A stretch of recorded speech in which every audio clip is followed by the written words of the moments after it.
Matthew chapter 11. It is on your screen. I want to read in your hearing verses 16 through 18.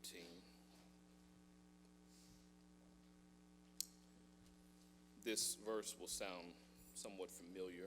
It is also in Luke's gospel, and we preached this some months ago now, and we dealt with it in a different fashion, and I explained a lot of what is going on in this passage, so I will not rehash that. I want to focus just on one phrase, 16 through 19. I want to focus on one phrase, but I want to read in your hearing, beginning at verse number 16, and it is there that you'll find these words recorded. To what should I compare this generation? It's like children sitting in the marketplaces who call out to each other, "We played the flute for you, but you didn't dance. We sang a lament, but you didn't mourn. For John did not come eating or drinking, and they say he has a demon. Son of Man came eating and drinking, and they say, look, a glutton and a drunkard, a friend of tax collectors and sinners. Yes, wisdom is vindicated by her deeds." And I want to focus on that 19th verse. The Son of Man came eating and drinking, and they say, look, a glutton and a drunkard, a friend of tax collectors and sinners. And I just want to talk for a few moments about a sinner's friend. A sinner's friend. You may be seated in the presence of the Lord. A sinner's friend.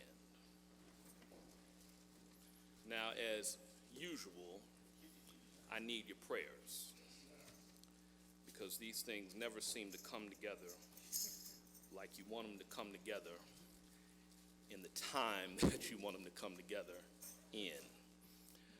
And so I was doing a study. I began a study. I didn't finish it, but I began a study on the late J.H. Jackson, Joseph Harrison Jackson, who was the president of the National Baptist Convention for some 30 years during the 1960s and early 1970s, 1950s as well.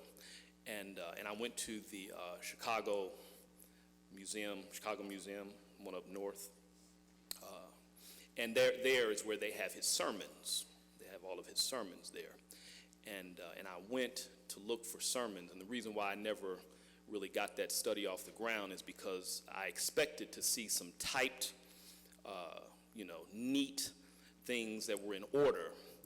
And I found scrap paper with notes with chicken scratch, 3 points here, and it was a mess. And I realized, man, how busy he probably was, and was probably getting off planes and getting out of cars and going right to pulpits from one from the other, and was just trying to get something together so he can go. And he was a preaching machine, don't get me wrong. He was one of the most phenomenal preachers that our generation has known, or the previous generation. But I looked at those sermons, and I think about what I have today, and that is kind of where we are. So let's just hope. Let's just hope. I am no J.H. Jackson, but let's just hope that the Lord will do something with this chicken scratch that I seem to ink out this morning. A sinner's friend. A sinner's friend. In the ancient world, those who considered themselves religious leaders would take every precaution to ensure that they did not mix and mingle with people who were considered to be spiritually flawed or ceremonially unclean. ancient Jewish world, first century world in which Jesus was situated. Those who were Pharisees and Sadducees and high priests and scribes and elders and all of those kinds of people, they were careful to keep their distance from people that they believed, that they deemed to be sinners. People with leprosy, women of ill repute, tax collectors, Samaritans, adulterers, Gentiles, all of these kinds of people were the very kind of people that religious leaders would make it their business to stay away from. And so it is no wonder why, and Jesus, in many instances, has been called Rabbi, Rabboni, Master, Teacher. He had gathered a great following. People followed him to learn from him, and so he was considered a teacher. He was considered on the same level, if you will, as many of the other religious leaders of the day. And yet he had this idea, this unconventional, this unpopular way of hanging out with people that the religious leaders would stay away from. These are the kinds of people that Jesus found himself around all of the time. And so it is no wonder why in this text he is being ridiculed, he is being criticized for the fact that he kept company with tax collectors and sinners. He was countercultural. He pushed the envelope. He challenged the status quo. Jesus went against the grain. He did not do the same thing. He did not do what was politically or even religiously correct. While all of the other religious people kept themselves separate and tried to keep themselves, quote unquote, pure from those who were unclean, Jesus had a way of mixing and mingling with the very ones that they decided and determined that they did not need to be around. As a matter of fact, he would go oftentimes to where they were.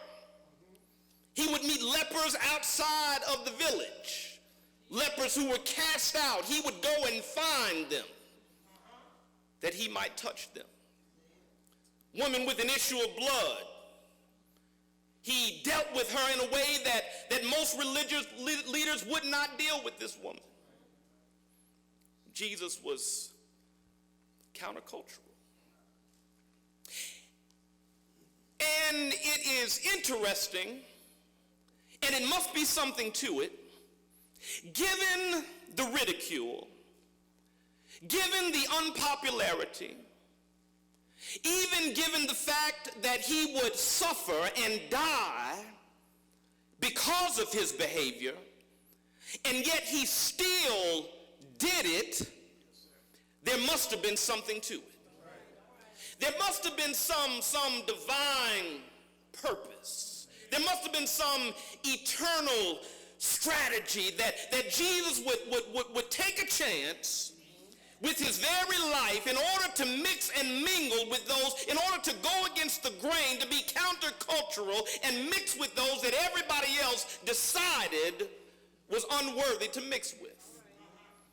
There must have been some reason why Jesus made himself a sinner's friend. And that's what I want us to think about this afternoon. That's what I want us to deal with. That's the question that I want to answer. Why would Jesus go through all of that trouble? He did not have to do that. He could have come along and did whatever he had to do without dealing with anybody that would have gotten him into trouble. And yet, he chose to be unpopular. He chose to be unorthodox. He chose to make himself a sinner's friend. I have 3 or 4 reasons. We'll get to the 4th one if the Lord wills. I have 3 or 4 reasons as to why he might have done that. If you're taking notes, now is the time. First of all, I would argue that he made himself a sinner's friend so that he might show sinners that someone, in particularly God, still cared about them. He made himself a sinner's friend to show them that God still cared. These are people who were considered outcasts. These were people that were considered unworthy. These were people that the average Jewish person, the average Jewish, especially leader, would cast out and say they are not worthy even to be in our presence. And here, Jesus makes friends with them, and I think he does that to let them know that even though these people don't care about you, God still cares about you. God loves you. He cares about you. He wants to know what's going on. He wants to know your hurts, your sorrows, your pains. He wants to know exactly what it is that you are going through. God still cares about you. He makes himself a friend of sinners to show that God cares. We wonder sometimes why people struggle with mental issues and why, and I heard of another pastor recently who committed suicide, why people end their own lives, why people try to mask their pains with drugs and alcohol and illicit relationships. There may be a number of reasons, but I think some of them just think no one really cares. They live in a world where they're full of people, but they're all alone. Got all kind of folk around them, and yet struggling all alone, feeling like no one cares, no one can relate, no one can empathize with their weaknesses, no one cares, and they even think sometimes that God does not care about them. Raising questions, well, if God cared, if he loved me, why would he allow me to go through what I'm going through? Why would he allow me to have to deal with this pain and this tragedy in my life? Why would he do that? They think that God does not care, and so what we need is a theology that reaches out to people and shows them that God cares. And here's how we do it. We do like Jesus did. We come and we befriend people that are outside of our normal Christian circle. Jesus came to show that God cares. All of these religious leaders looked upon these people with disdain. But I hear the Lord saying, cast all your cares upon me, because I care for you. I hear him saying over in Jeremiah, I've loved thee with an everlasting love. Therefore with loving kindness have I drawn thee. I hear him saying over in this very chapter, I hear him saying that you can come unto me, he says, all ye that labor, I knew I'd get it, and are heavy laden, and I will give you rest. Take my yoke upon you and learn of me. I hear him calling us. Come now, let us reason together, saith the Lord. Though your sin be as scarlet, they shall be white as snow. Though they be red like crimson, they shall be white like wool. I hear him calling us. Those sound like friend words to me. Those sound like friend scripture. He wants to be our friend. Jesus said in one place to a disciple, I no longer call you servants, but I call you friends. I heard him calling Abraham a friend of God. He wants to be our friend, and Jesus came so that he could demonstrate that, so that we can understand that God cares about you and I. Sometimes he seems distant. Sometimes he seems far away. Sometimes it seems that he's not thinking about us. And yet at the very same time, I would urge you to understand this morning that God cares. If he so clothes the lilies of the field, if he feeds the birds that fly in the air, how much more does the Lord care about you? And so I think that one of the reasons why Jesus befriended these people, why he became a friend of sinners, is to show them, and so that we would know that God still cares. But not only that, I think it is plausible to suggest that Jesus made himself a friend of sinners so that he could show sinners an alternative to their sin. So that he could show them that there is a better way. So that he could show them that there is something different. That they do not have to continue in the way that they are going.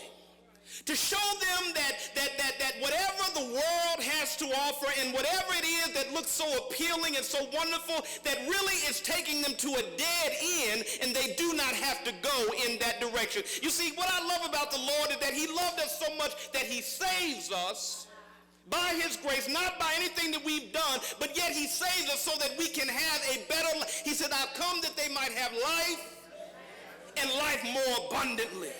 He comes to make it better for us. He comes to build us up and to give us purpose and renewed vision and destiny. He comes to make life better. And we read the Bible. Sometimes we hear preaching, and we come away convinced that the God that we serve is only about a bunch of rules and regulations and trying to make our lives miserable. So we turn away from that. We shy away from that. And some of it is because the world has got us thinking that all of the stuff it has to offer is better. And I don't have time to even talk about the empty promises that the world offers and how Satan just pulls the rug up from under us as we are pursuing all of the trappings that he lays before us. But we're convinced of all of that, but the Lord comes to show us that there's something better. I recall driving home. Sister Price and I were coming from the airport late at night, and we happened to get on a side street. We were parked in a place that when we came out, we were on this side street, and it was late at night, midnight sometime around that, and we get to driving. No one else is out in the street, and I'm driving along, probably speeding, as I often do. That's a confession. Amen.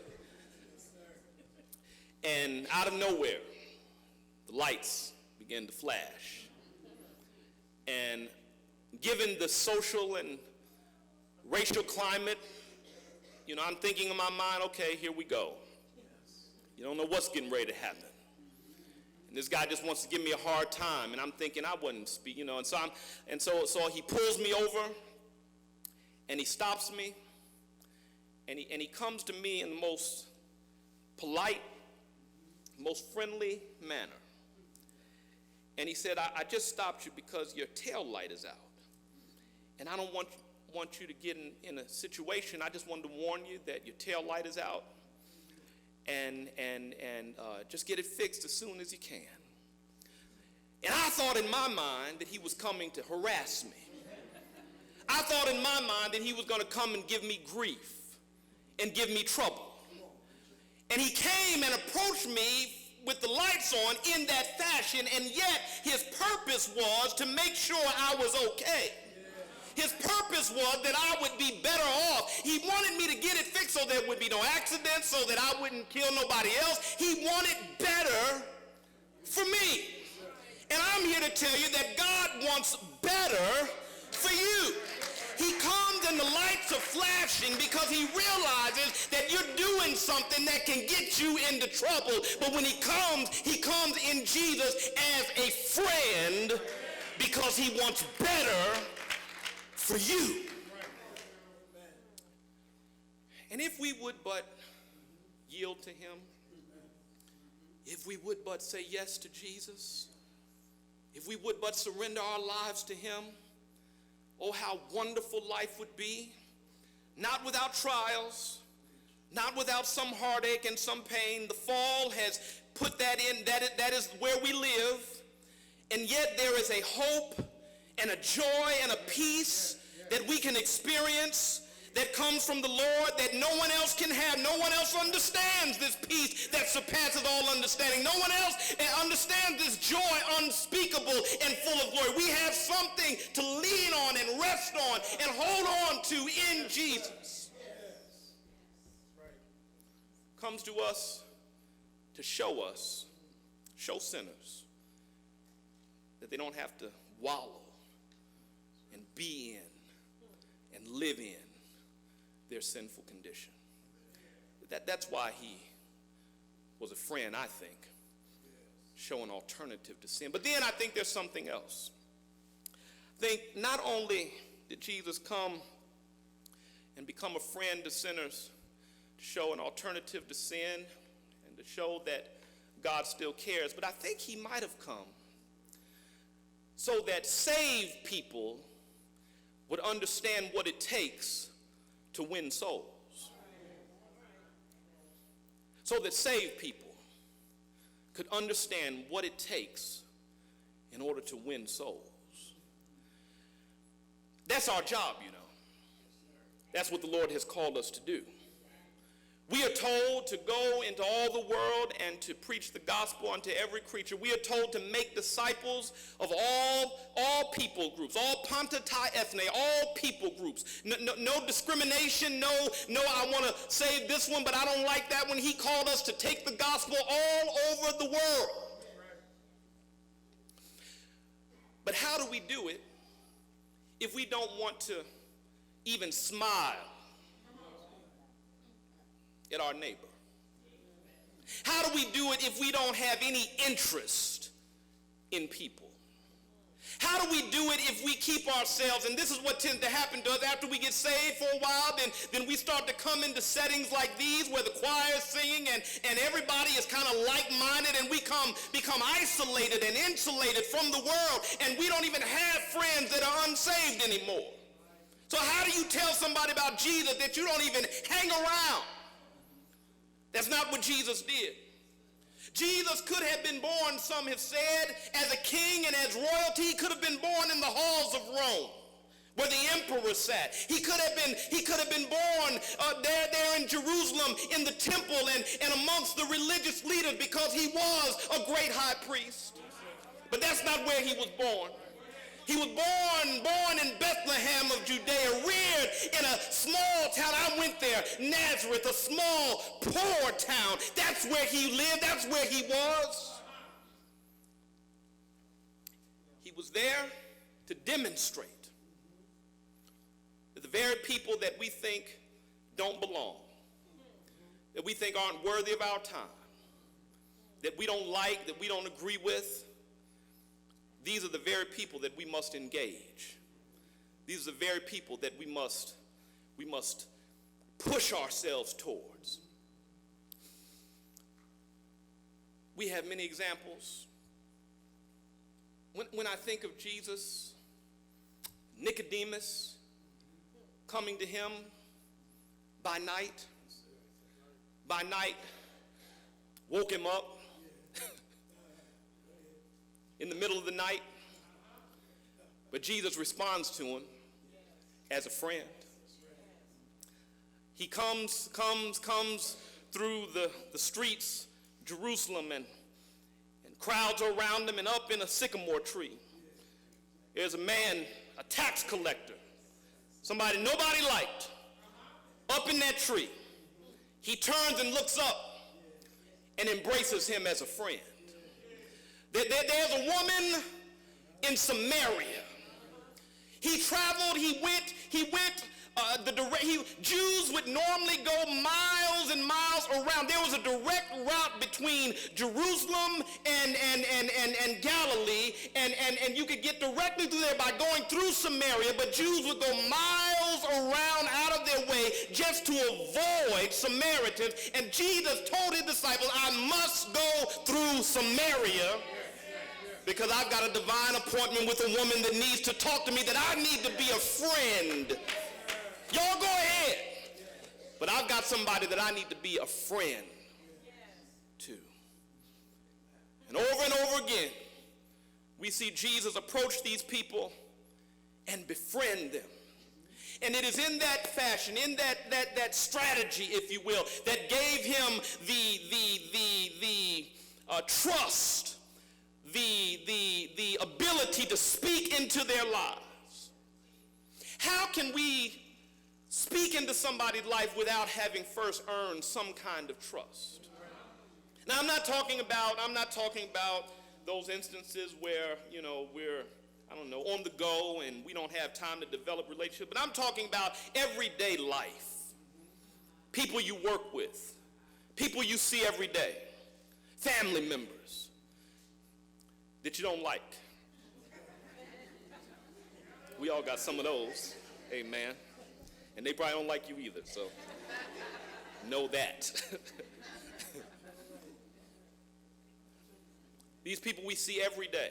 See, I don't think the Lord is gonna, when you get in front of him, I don't think he's gonna say, why didn't you go to Africa? He's gonna say, why don't you go next door? You'll have a lot of excuses about Africa or England or even New Orleans. Lord, I couldn't get the time off. I didn't have enough money. Couldn't get my passport in time. You'll have all kind of excuses. But he'll say, no, let's not talk about that. That's not what I'm concerned about. What about that person that sits in the cubicle across from you? What about your neighbor? What about your family member? What about them? Those are the people that I put right in your path. I brought them right to you. And you would not be their friend enough to share with them how I saved you. Jesus became a friend of sinners to show us what is required of us in order to save souls, in order to win souls to him. And then that last and that final point, fourth one I wasn't sure if I was going to get to, Jesus became a friend of sinners, I think, not just to show us what is required to win souls, but I think he became a friend of sinners simply so that we could be made friends of God.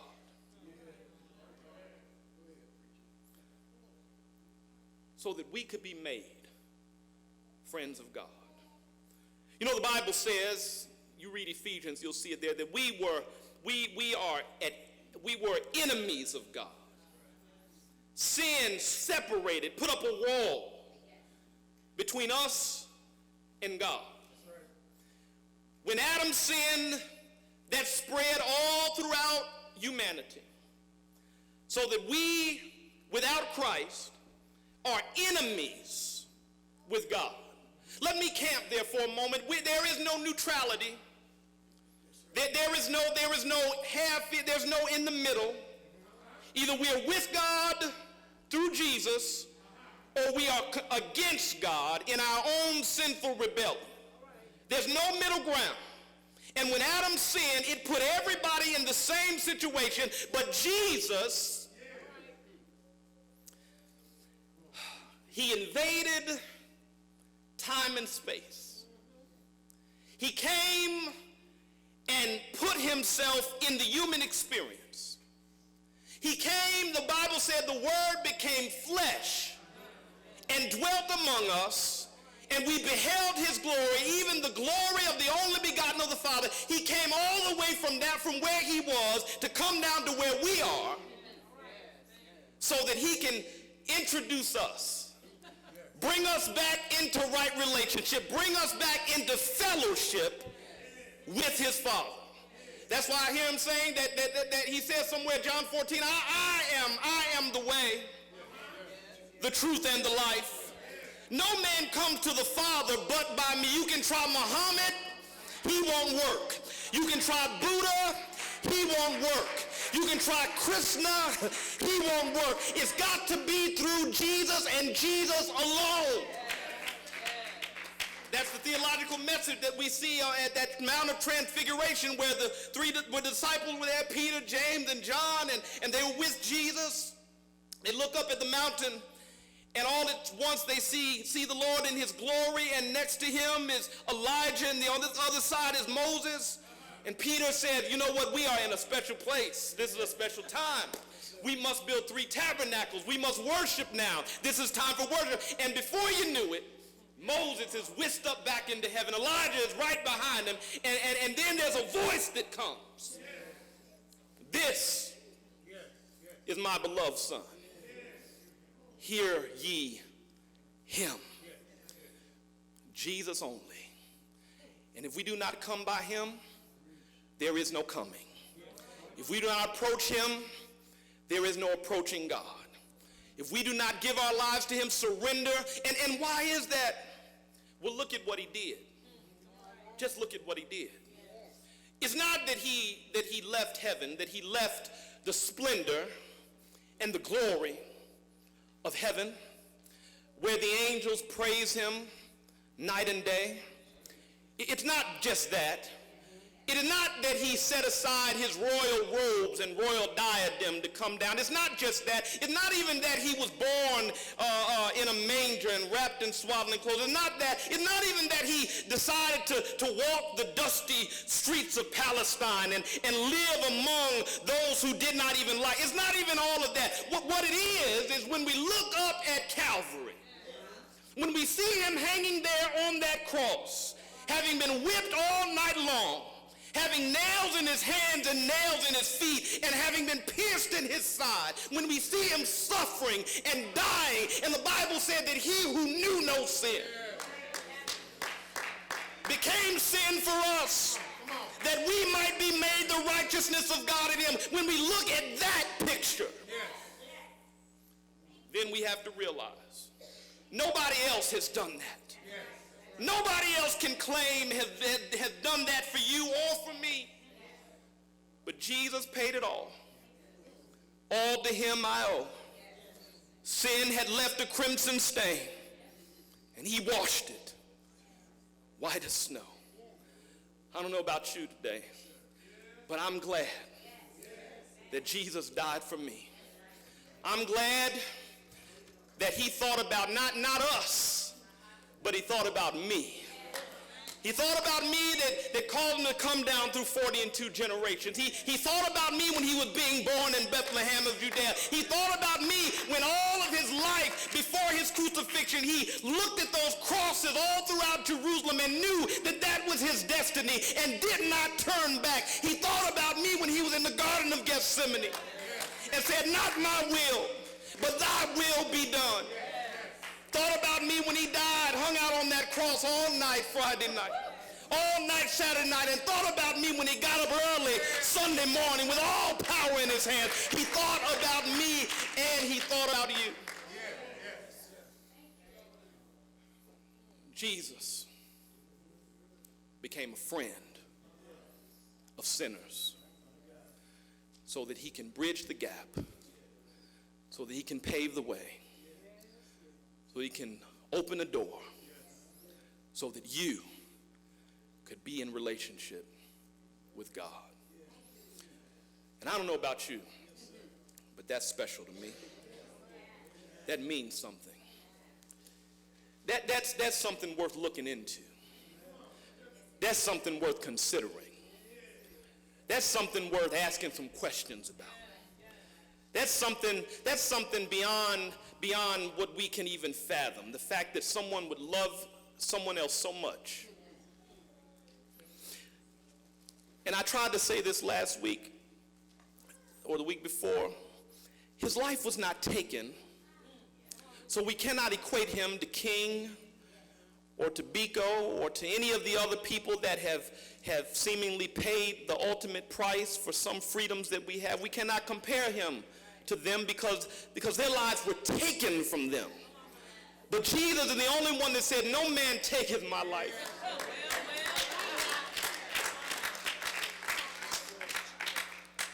I'm getting excited.